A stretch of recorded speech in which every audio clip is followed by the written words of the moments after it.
US prepares new sanctions against Russia's energy sector if Putin rejects potential peace deal. Trump administration pressures EU to drop Russian assets use. And how Ukrainian forces hit 2 oil refineries and oil rig in Russia. The latest news next. The United States is said to be preparing a new round of sanctions targeting Russia's energy sector in the event that Kremlin dictator Vladimir Putin rejects a potential peace deal in the Russo-Ukrainian war. Reported by Bloomberg, citing sources familiar with the matter, as reported by European Pravda. The sources told Bloomberg on condition of anonymity that the US is considering several options, including targeting vessels belonging to the so-called shadow fleet of tankers Russia has used to transport its oil, targeting traders who facilitate these operations. The sources said the new measures could be announced as early as this week. They added that US Treasury Secretary Scott Bessent had discussed these plans during a meeting with a group of European ambassadors earlier this week. Nevertheless, the sources cautioned that the final decision rests with the US President Donald Trump. Discussions of further measures are taking place amid reports that US and Ukrainian negotiators have made some progress this week on the terms of a potential peace plan. The United States is pressuring many EU countries to refuse to use frozen Russian assets for Ukrainians' needs. If no decision is made, Kyiv may face economic problems, Politico reports. The EU Leaders Summit on Thursday, December 18th, will show whether the bloc can maintain unity or whether US President Donald Trump will be able to divide it. The key issue at this meeting will be whether the European Council can decide to use Russia's frozen assets to finance Ukraine. According to 4 EU officials, representatives of the Trump administration have been pressuring European governments to reject the plan to use 210 billion euros in frozen Russian assets to finance Ukraine. At least pressure is being exerted on those countries that Washington considers most friendly.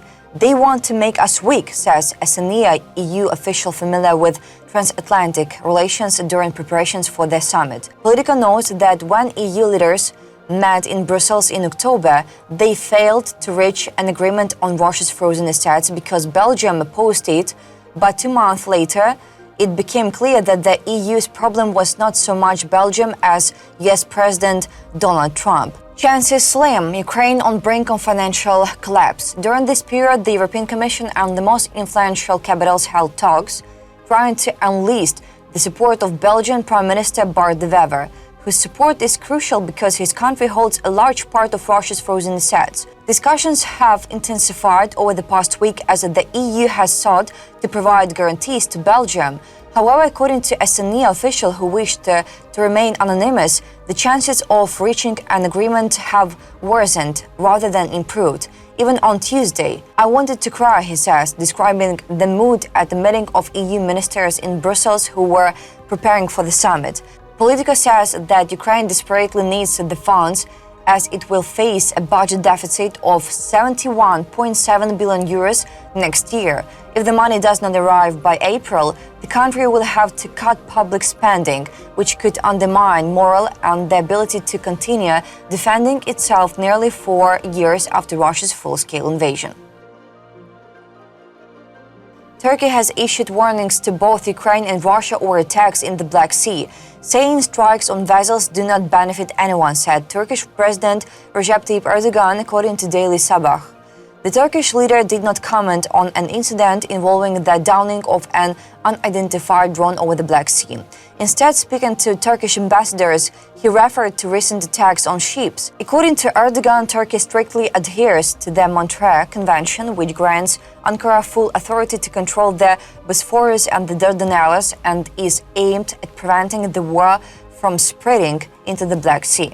However, the recent reciprocal attacks pose a serious threat to maritime safety in the Black Sea.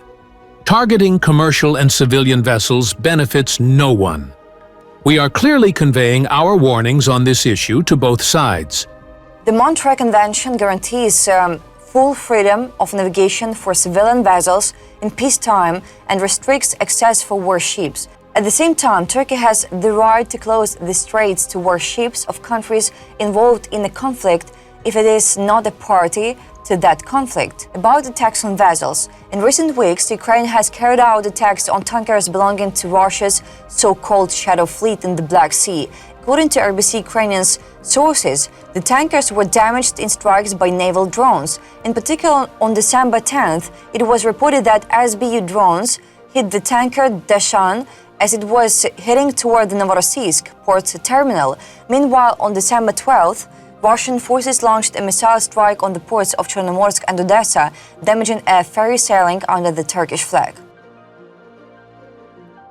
European Union member states are discussing a number of new measures against the Shadow Fleet to further limit Russia's options for circumventing oil sanctions, states Estonian Prime Minister Kristen Michal, according to Bloomberg. According to Michal, several avenues for countering Russia's Shadow Fleet are being discussed at the EU level, including trade policy, visa policy, denial of services to states under whose flags these vessels operate.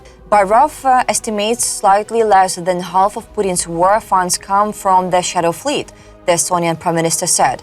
Michal noted that Estonia is already actively involved in countering these vessels. Estonia is actively escorting those ships, asking for documentation, sometimes detaining them. But the question is, can we do more? The answer is yes. About sanctions against Russia's Shadow Fleet. On December 15th, the European Council imposed new sanctions on 9 individuals and entities that facilitate the operation of Russia's so-called Shadow Fleet. The list includes businessmen linked to Russian state oil companies Rosneft and Lukoil, who control vessels transporting crude oil and petroleum products of Russian origin. According to the EU, they concealed the true origin of the cargoes and used illegal and risky transportation methods. Sanctions were also imposed on shipping companies based in the United Arab Emirates, Vietnam and Russia. These measures target owners and operators of tankers that are part of Russia's Shadow Fleet and had already been subject to restrictive measures by the EU or other countries. Early in October 2025, the EU officially approved its 19th package of sanctions against Russia. The restrictions were aimed at reducing the Kremlin's revenues, preventing sanctions circumvention through third countries, and targeting the Shadow Fleet. According to Ukrainian intelligence, nearly 1 in 6 tankers worldwide now belongs to Russia's so-called Shadow Fleet, about 17% of all active vessels of this type. Ukrainian's General Staff has reported that the Ukrainian Defense Forces struck oil refineries in Russia's Krasnodar Krai and Rostov region on the night of the 16th to 17th of December, as well as an oil rig in the Caspian Sea several days earlier, reported by General Staff of the Armed Forces of Ukraine on Facebook. On the night of the 16th to the 17th of December, the Defense Forces used deep strike capabilities to hit the infrastructure of the Slavyansky oil refinery in the Russian city of Slavyansk on Kuban in Krasnodar Krai. Explosions and a fire have been recorded in the target area. Information on the extent of the damage is being gathered. As of 2025, the Slavyansky refinery processes crude oil and condensate with a capacity of around 5.2 million tons per year and is involved in supplying the Russian armed forces. The General Staff also reported that strikes on the territory of the Nikolaevskaya oil depot in Rostov region, Russia, have been confirmed. Earlier reports indicate that a storage tank and the river vessel Captain Gibbard have been damaged. The Defense Forces also struck a field artillery storage point belonging to a unit of the Russian 101st Separate Logistics Brigade in the temporarily occupied territory of Luhansk region. The extent of the damage is currently being confirmed. The General Staff also provided an update on the consequences of previous strikes on Russian infrastructure facilities, particularly a drone attack on the Grafia oil rig in the Caspian Sea on the 14th of December.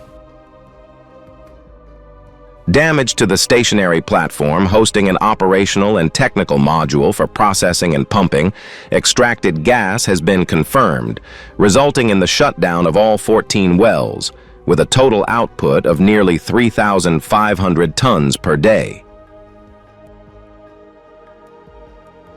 That's all for today. Thanks for watching this video. Support Ukraine, like and subscribe.